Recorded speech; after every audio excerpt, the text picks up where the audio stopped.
entrepreneurs are told to like follow the money or like follow the green. Figure out what you're good at. Like, what are you a little bit better at than like the average person? Hone in on what that is, and then figure out what your passion is, like what actually like makes you tick. And you take those two things and you build something around that, you'll be good forever.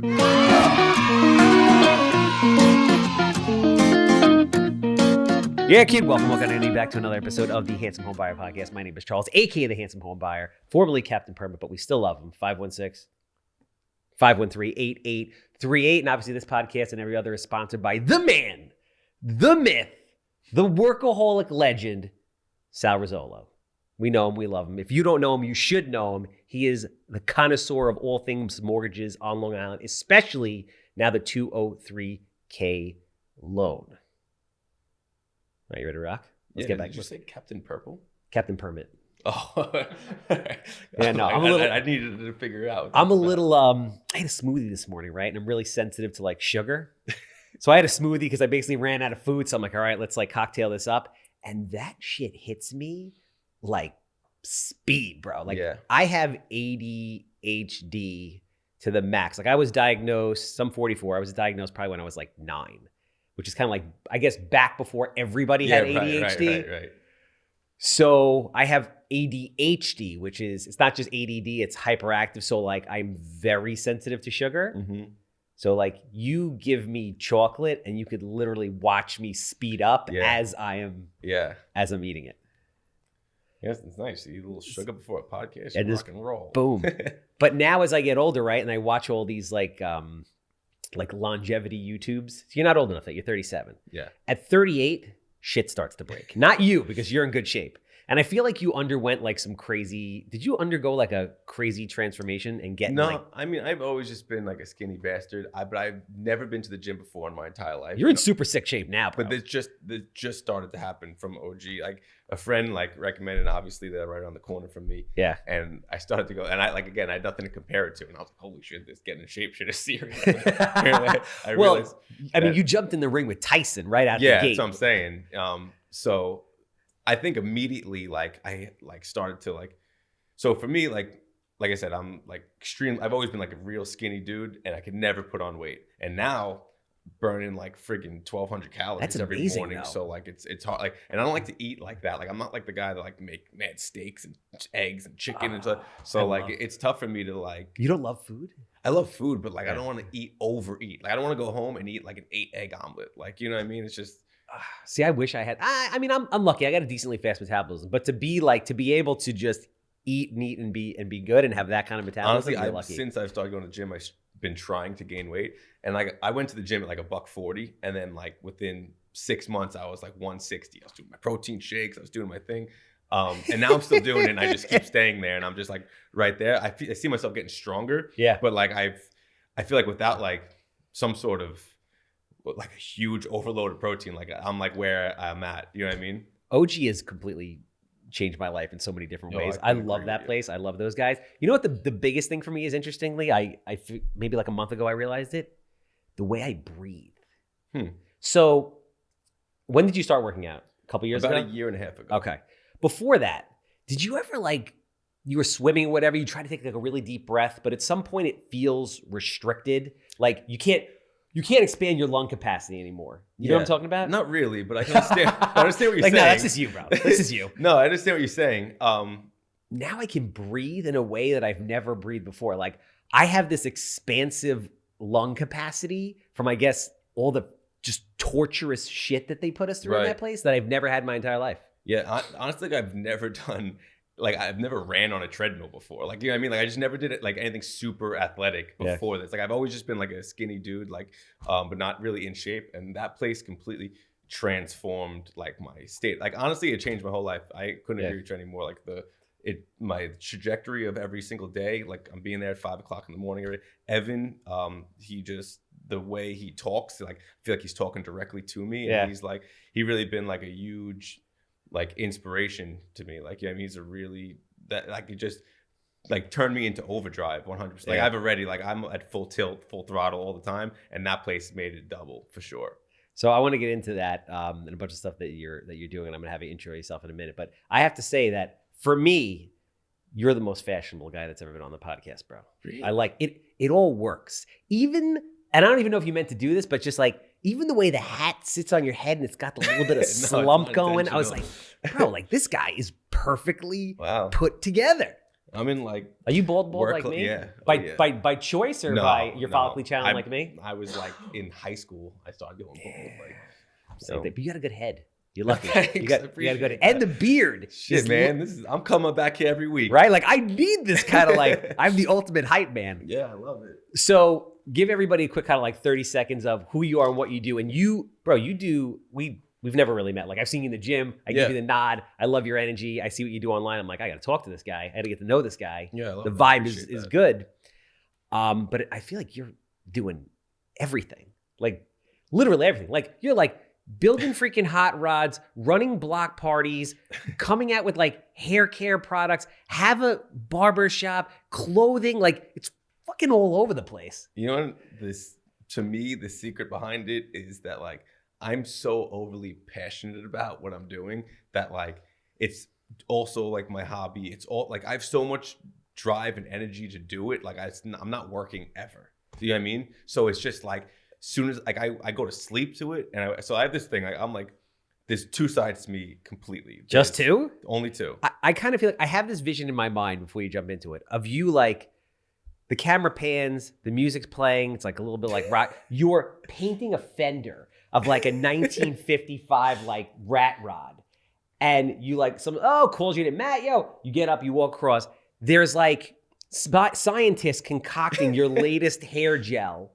You check in, you walk through into the barbershop, doors open, like through a freaking burlesque show, and then some dude's getting tattooed, and then you're just snipping some dude's hair. Like it's just.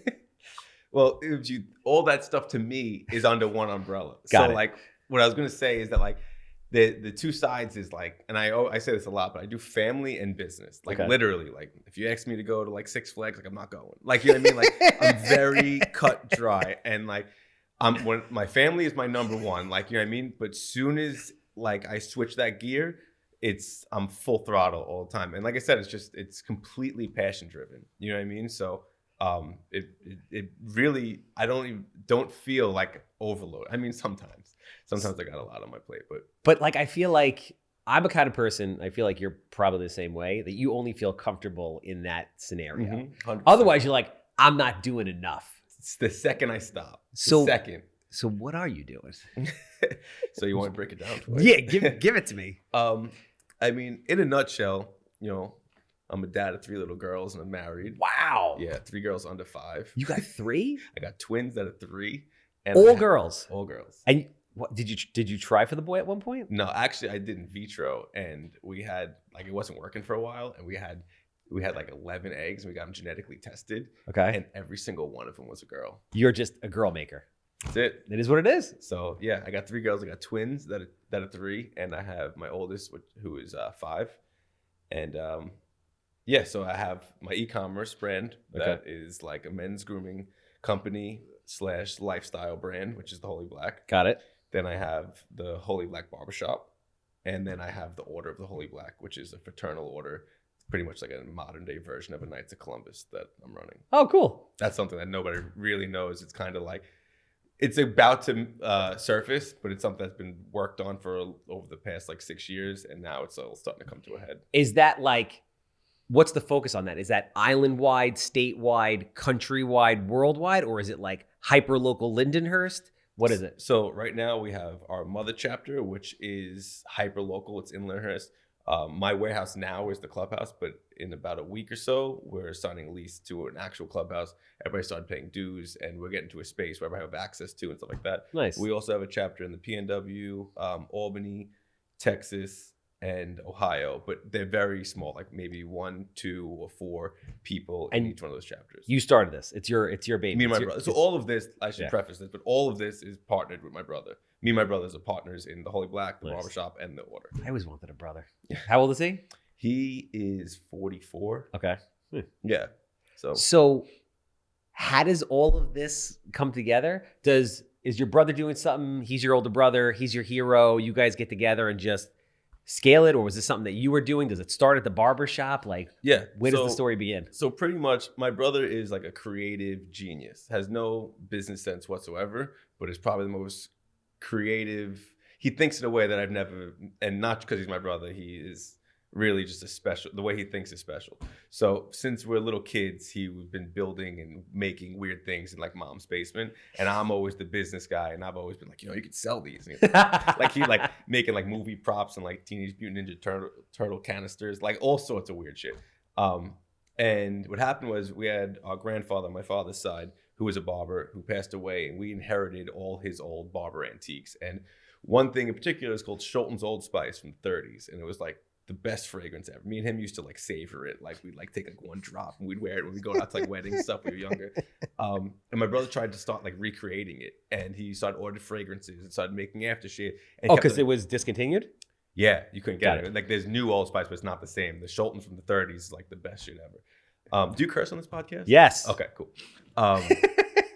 And he tried for a while, and then he finally like nailed it. It was like the best stuff ever. He literally... Yeah, it was perfect. And we started wearing it, and then like he started giving it to family for like Christmas, and then started giving it to our friends, and then he made like an Etsy store, and then he started getting into like wet shaving, which is like traditional shaving with a straight razor and a brush, and the badger hair. Yeah. I got the badger. Yeah, Dude, I got you. I'm hook you up. I'm with you. I'm with you.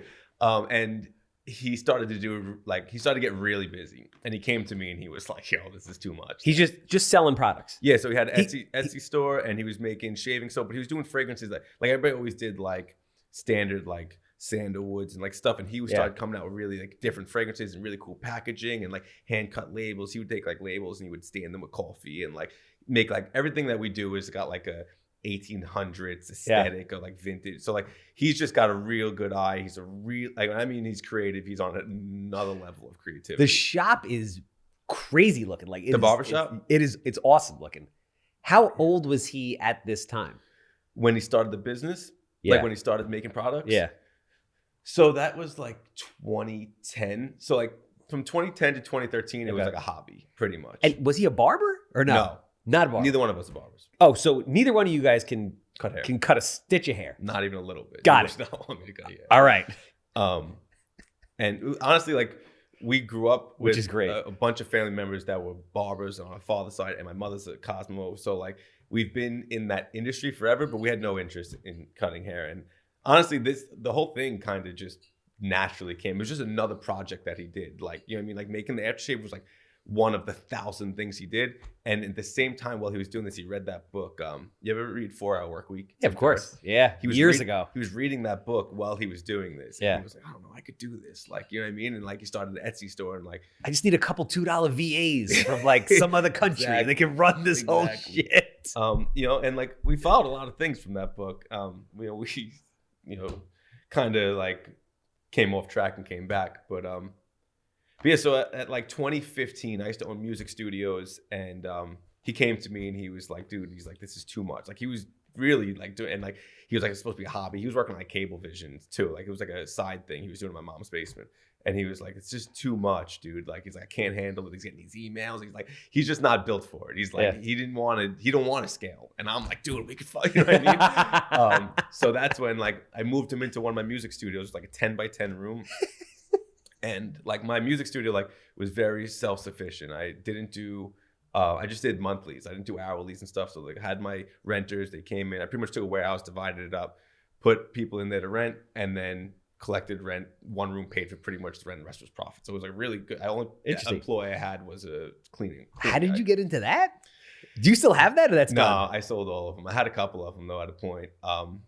I don't know, I've had a lot of small businesses. Like my whole life, that's just what I've always done. They actually asked me coming in here with my first business. Like, wow, like I went back to like making flyers in my mom's basement. But long story short, fast forward to music studio. I used to have a DJ company as well, and I used to keep all my equipment in a music studio. And then I started like jamming with the band, and then like I started hanging. Like it was before we had like, you know, apartment stuff. We were young, so like a music studio is like a spot we'd go, we could smoke a joint, listen to music, play on a turn. Like it was like a clubhouse. You know what I'm saying? That was my first clubhouse. Now like I've been building clubhouses ever since. But and it was just a good business. I was there, and then I became friendly with the owner, And he was moving out of state, and I was like, let me buy this from you. And I bought it, and then I filled it up, and then I filled up another one, and then third. I ended up having 4 of them. It's a great bit. If I wasn't doing this, I'd probably still have them. But Is it a good business? It is a good business. I mean, it's pretty much the same business as a barbershop. Like you have a piece of property, and you divide it up into sections, and then everybody pays rent, and then like I used to have a warehouse, cost me like $1,500 a month, and I'd build out this sick music studios, and one room I'd get $1,500 a month for, and then I'd make 10 rooms in one warehouse. Like, it was crushing. The businessman in me just needs to know a little bit more about that. I can go deep with you on that. You want to start one? Let's go. I'll start tomorrow. So wait, so you get a warehouse. Mm-hmm. What's like the build out associated with doing it? Like, is it a ton of tech in these places? It's empty warehouse. Empty warehouse. I put up walls, and like HVAC is a little bit of issue, but I have creative ways of doing it. Okay. I had like air conditioners that all went up, and I put vents in the ceiling. HVAC so that like the noise doesn't impact the sound quality? No, just like heating and cooling all these rooms individually. Okay. But like I figured out a way to do it really seamlessly. And okay, I got that covered. We build shit. Yeah. All right. What else? So like my first music studio was just insulated walls, but then like I started becoming more high end, where I would build rooms within rooms, so they're actually soundproof and stuff like that. Okay. And there's a huge need for musicians. Like, everybody starts out in like their garage or their mom's house or like that, but eventually you need space, and like all band members chip in, and like especially on Long Island. And like I was off Edison Avenue right here in West Babylon. Yeah. And there's the whole wine dance side, which is all like hip hop guys that needed the small studio space. And then like Lindenhurst and Babylon, which had a lot of like local band guys. And like they would have like 2 bands would share one room and something like that. And it was just I'm a big advocate of having businesses that don't require employees. But barbershop, believe it or not, and I've had a lot of businesses, is the first business I've ever had with employees. And I did it purposely, because if you could set something up, and like there's no such thing as like, I don't believe this. Sounds like self-storage for music, and I'm loving this. Yeah, it is. And when you look at the numbers and you incorporate it as a real estate play and you buy the property, and then they all work together, to me it's like self-storage is one of the hottest asset classes out right now. So wait, let me just I got a couple questions. So they rent it out by the month, by the hour? So I did monthlies, and I did that purposely because that makes a lot more sense. Yeah, because doing hourlies, and first of all, they destroy your place. Yeah. Because it's not their place.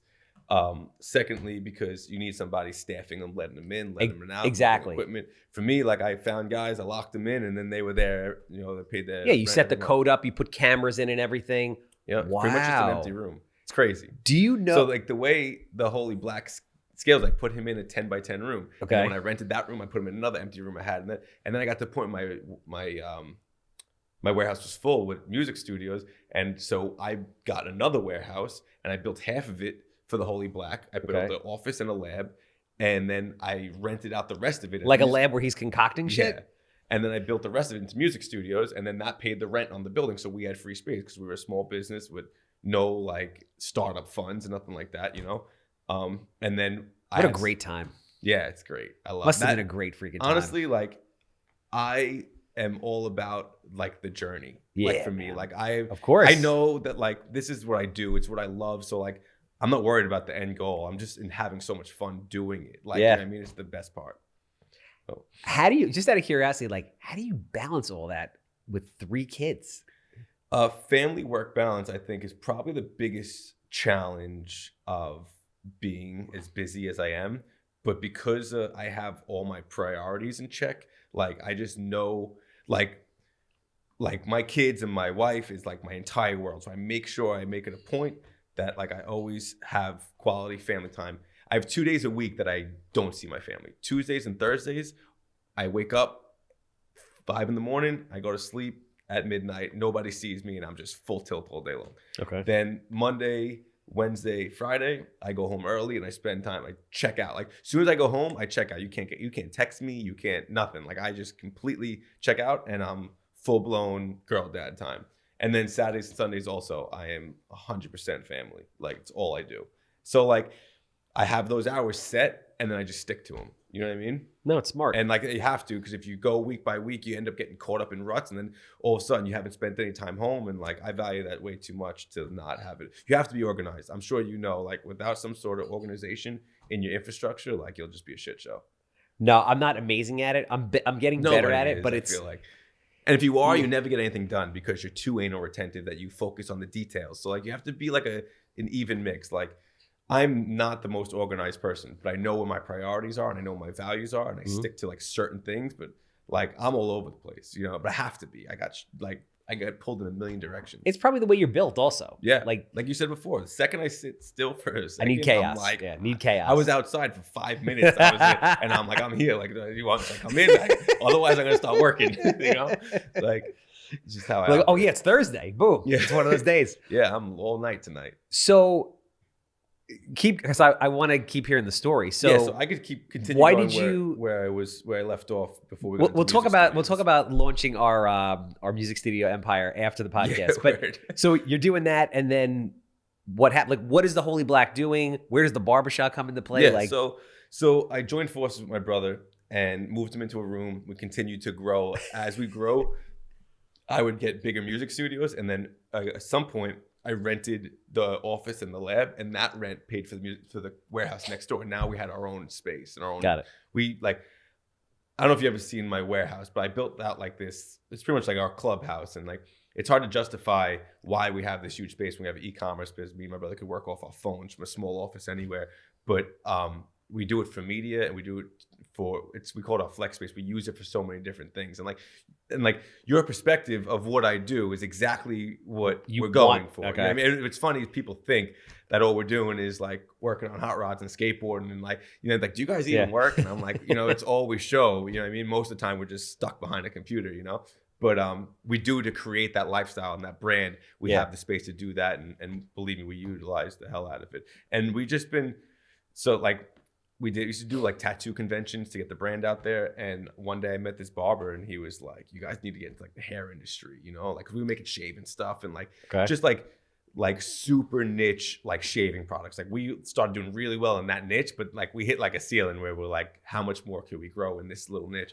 And then we got introduced to like the hair industry, which is, you know, you start going to hair shows with, you know, vendor boots are like 30 grand, like big stuff. And you start seeing the big dogs, and you're like, oh man, there's plenty of room to grow, you know. And that's when we started getting to pomade and stuff like that. And what happened, as soon as we started making pomade, I started doing all the sales to all the barbershops around the country, started meeting them. I used to do this road trip where me and my videographer used to get an RV, and we drive to all these barbershops around the country. And like, it was my way of like, I'm like a boots on the ground, shake hand type of person, you know what I mean? And building relationships. So like, this is how you built the whole thing. You got in a van and literally drove from place to place. I'm the most gorilla person you've ever met. Slinging pomade. Yeah. And that's honestly, so I have this theory that like when you build, like if you build, what happens is people want to start startups, right? And they get like an investor, and then they pour money into ads, and they build things up really fast. But if you do things like guerrilla style, where like boots on the ground, it takes a lot longer. Yeah. When you build a really solid foundation like that, like you can't not get knocked over. But when you build really fast, you have this really like weak foundation. Like, you know, so you can grow really fast, but you can get knocked over real easy. You know what I mean? So like I like I said earlier about the like end result is not even on my radar. Like where I end up is where I end up, and I'm sure I'll be good. I feel successful now because I'm happy with what I'm doing, where I'm at, and who I'm with. Like, you know what I mean? And not with even making a ton of money. It's just the like I'm fulfilled. I got my family and I got my business. I love what I'm doing every single day. So like I'm good already. Like, you know what I mean? That's so amazing. I'm not even worried about what's next, you know? Bro, you've won. That's how I feel. feel. You won the game. Like that's it. At 37, and it probably happened earlier, you won the game. Yeah, you know, just within the past like 5 years, I really dialed in. Like I have like this crazy level of gratitude. Like I'm always been focused my whole life on just like happy. It's so basic, but it's just happiness is my goal. Like, and if you could learn how to get there, and it's pretty easy if you understand it. You know what I mean? Like it's you get rid of a couple things. Like I think a lot of people are just worried about the wrong things. You know what I mean? Everybody's worried about the dumbest shit that doesn't matter. It's the truth. And if you get rid of all of it, it's not really that hard. You know what I mean? You have to just enjoy what you're doing, who you're with and where you're at all times. And like, listen, there's people that are going through tough shit, so not to discredit 100%. that. But like, let's put it in perspective. We're living in 2023 on Long Island, in one of the wealthiest, if not the wealthiest country, in one of the wealthiest townships. There's opportunity. There's the internet. I mean, you can make one video and change your freaking life. It's just, it is a glorious time to be alive. Yeah. And as long as you're willing to friggin' put your head down and get after it, you could do it. Anybody could do it. You know what I mean? Like, I didn't come with any silver, like I said, the Holy Black, like, we literally started with like $1,000, like, you know what I mean? And we've just been grinding along, you know what I mean? My parents were on welfare growing up, like, you know what I mean? It just was like a hustle. And like, if you could figure, like, that's why they asked me a question when I first came in, like, what's the best advice? And like, caught me off guard. I was trying to think, I'm like, wow, I got a lot of advice along the way. But what I said was to follow your skill. You know, a lot of people, entrepreneurs, are told to like follow the money or like follow the green. But like, if you follow, like, figure out what you're good at. Like, what are you a little bit better at than like the average person? Like, what were you born with that's just a little bit better than like most of the people you know, right? Hone in on what that is, and then figure out what your passion is, like what actually like makes you tick. And you take those two things and you build something around that, you'll be good forever.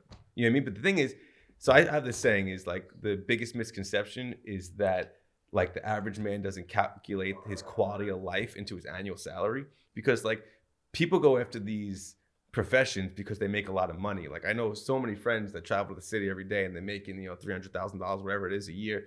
And like, they think they're crushing it, but they hate their job. And like, there's a reason why people say like, what do you do for a living? Because what you do for your work is what you do for life. Like, that's your life. You know what I mean? So if you're friggin' hate your job to come home and be able to buy a friggin' Mercedes, like, your life sucks. You know what I'm saying? Like, it really does. And like, I think that's where the, like, people don't understand, like, your quality of life of what you're doing every single day, that's the reward. That's the payout. Like, if you can enjoy what you're doing every day, like, you're successful. Not if you can make a bunch of money but you hate your job, that's not successful. You know what I mean? I just don't think people understand that. No, I mean, listen, that's, you put it perfully. Thanks. It just really makes sense. It really makes sense to me. Like, you know what I mean? You're successful if you get up every single day and you're enjoying what you're doing. 100%. And that could mean you're making freaking $20,000, or it could mean you're making $20 million, or everything in between. You just should be happy. And listen, I got to tell you, I know a lot of miserable bastards out there. A lot. Honestly, how often do you meet somebody that is genuinely happy, all the way happy, and not much, and their relationship are for the right reasons, and like they're like content, and again, like it's not a luck thing, and it's not like how you rate. It's a mindset.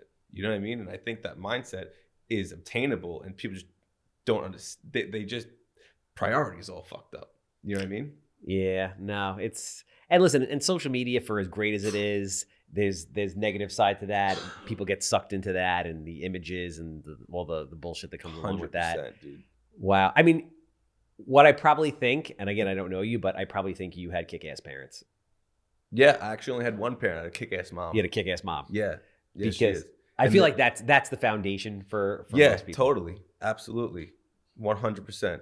You know, and to be as positive as you are and as happy as you are, I feel like. You want to know something? My whole family's not like this. No? You know what I mean? Oh, really? No. All right, maybe you're the outlier.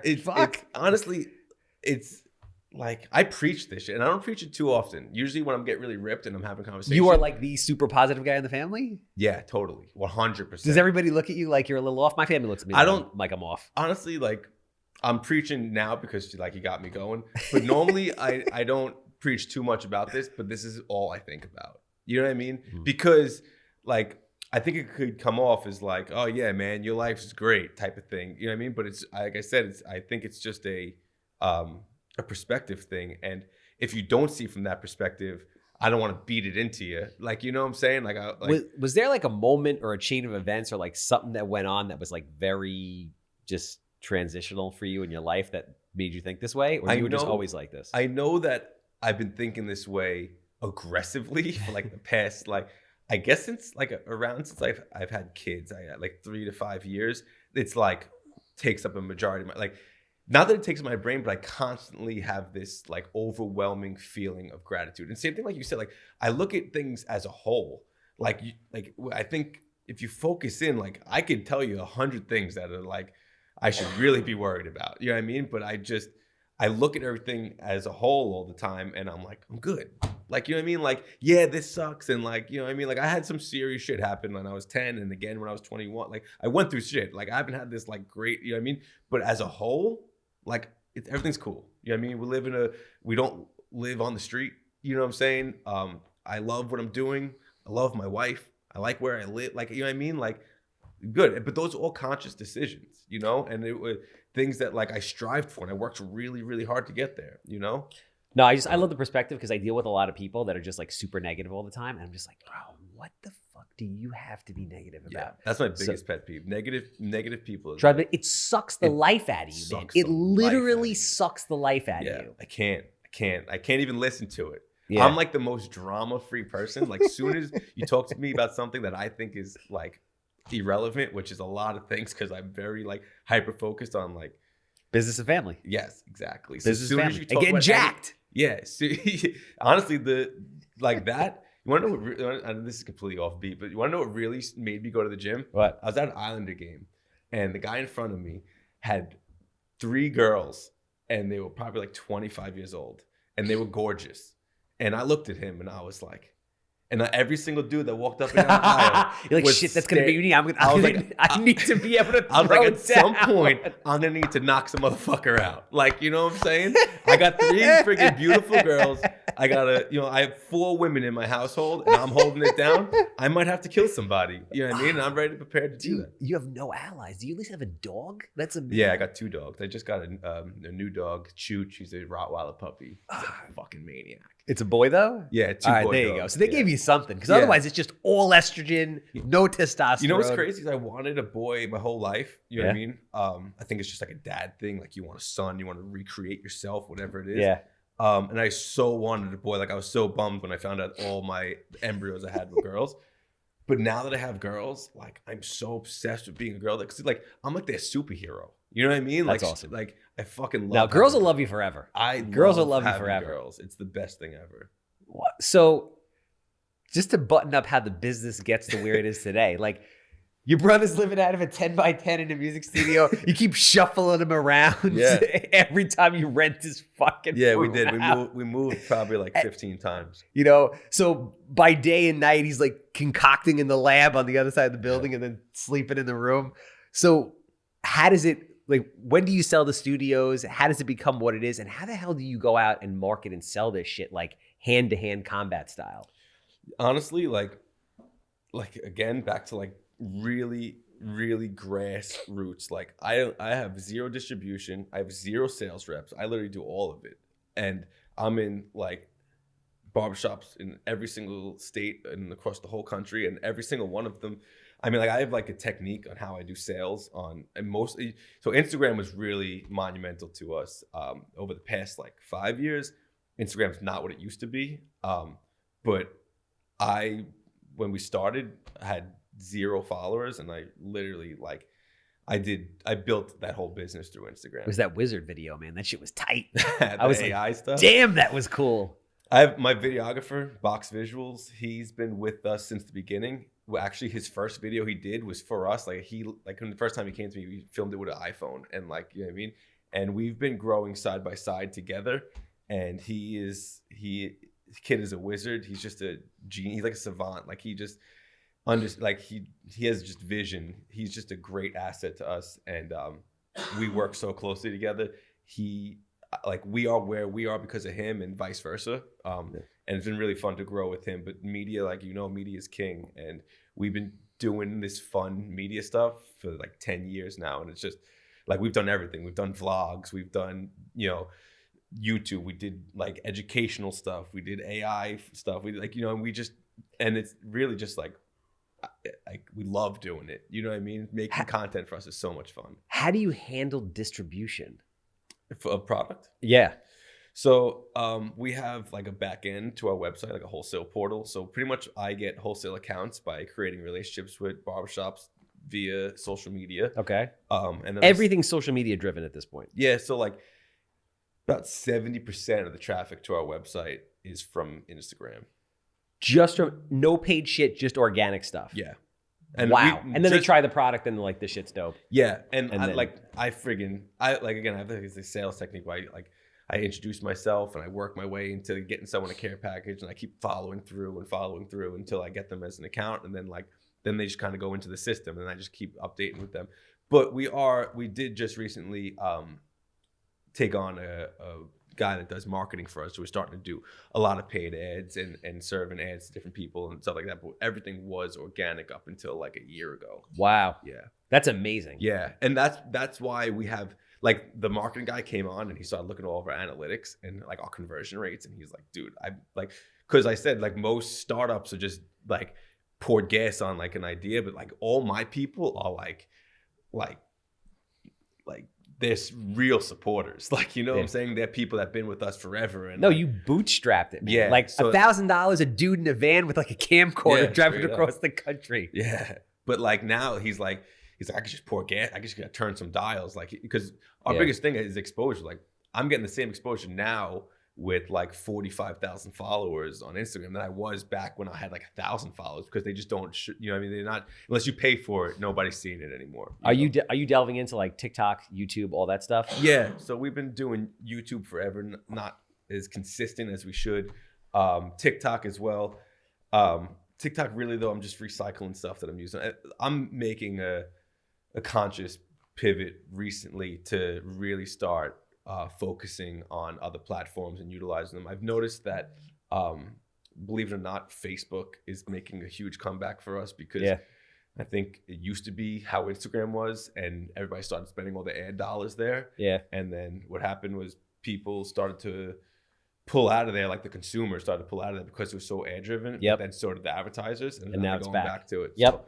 So, but yeah, it's always I'm constantly like probing and trying to see what's new and what's working. Like you said before, you just kind of throw enough shit at the wall and you're shooting, and eventually you kill something. You're like, exactly. All right, just keep shooting, man. Just keep shooting. Consistency is so important. Like, we did a vlog probably like 8 years ago at this point. We did it for like a year straight. And we were starting to, but it took so much out of us. You know what I mean? It took up so much of our day. But if we would continued, like, we would have been. So I think it's important to try to, like, you're not going to get results immediately out of anything. And you go to like mess around with TikTok and like, it didn't work. But like, really, you just got to keep going in all of them. But it takes a ton of time. And like, honestly, this whole time, it's me and my brother. We have no employee. I got a girl that does like shipping and makes soap and shit like that. But like, we have no employees, except for the barbershop. We got. But I love it, man. Listen, I would run on all day. We've already been going like an hour and 15 minutes. Really? I would freaking run all day. But I really appreciate you coming. Thank you so much for all that. Thanks for having me. Love the fucking energy. How do people find you? How do they follow you? If you're lucky enough to have hair, you should go to the barbershop. It looks like a sick experience. Even if you don't, you gotta come in for a hot towel shave. It'll change your life. Done. How do they find you? How do they follow you on Instagram? The Holy Black, at The Holy Black. You can find me at The Holy Black on Instagram. You can find the barbershop at The Holy Black Barbershop. And soon you can check out at The Holy Black Brotherhood. That'll be active very shortly. If you have a house that smells like cat peas, dated from the 1960s, 6 inches of mold on the wall, human waste floating past the basement steps, I'm your guy. I want to buy it. 516-777-SOLD. That's a wrap.